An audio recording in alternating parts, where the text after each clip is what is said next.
নমস্কার বন্ধুরা, মধ্যবিত্তের হেসেলে আপনাদেরকে স্বাগতম। আজ দেখাচ্ছি সম্পূর্ণ অন্য ধরনের একটি রেসিপি, নিরামিষ রেসিপি। প্রথমে পটল আর আলুগুলোকে কেটে জলের মধ্যে ভিজিয়ে রেখে দিয়েছি। অপরদিকে একটি পাত্রে নিয়ে নিয়েছি 2 চামচ সাদা তিল, চালমগজ আর পোস্ত, 2 চামচ পোস্ত।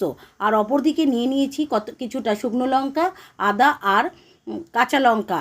এগুলো সবগুলো একসাথে পেস্ট করে দেবো। এদিকে ফ্রাই প্যানে দিয়ে দিয়েছি বেশ কিছুটা সাদা জিরে, তেজপাতা আর শুকনো লঙ্কা।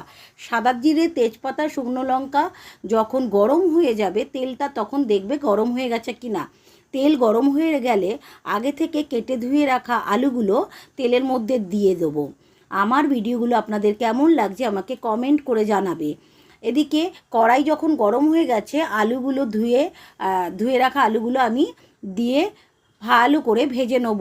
আর আঁচটা এই সময় অল্প করবে। আর বলতে ভুলে গেছিলাম, নুন দিয়ে দেবে, দিয়ে ঢেকে রেখে দেবে। বেশ কিছুক্ষণ ঢেকে রাখার পর নেড়ে চেড়ে লাল করে ভেজে রেখেছি। এবার দিয়ে দিয়েছি পটলগুলোকেও ভালো করে ভেজে নেবে, যাতে আলু আর পটল একেবারেই সেদ্ধ হয়ে থাকে।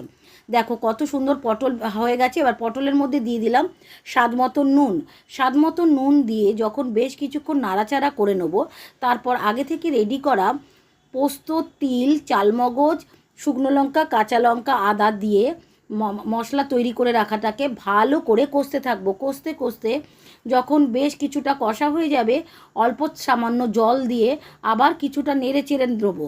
বেশ কিছুক্ষণ ঢেকে রাখার পরে যখন বেশ ফুটতে থাকবে, দেখো আর কিছুটা জল দিয়ে দিয়েছিলাম।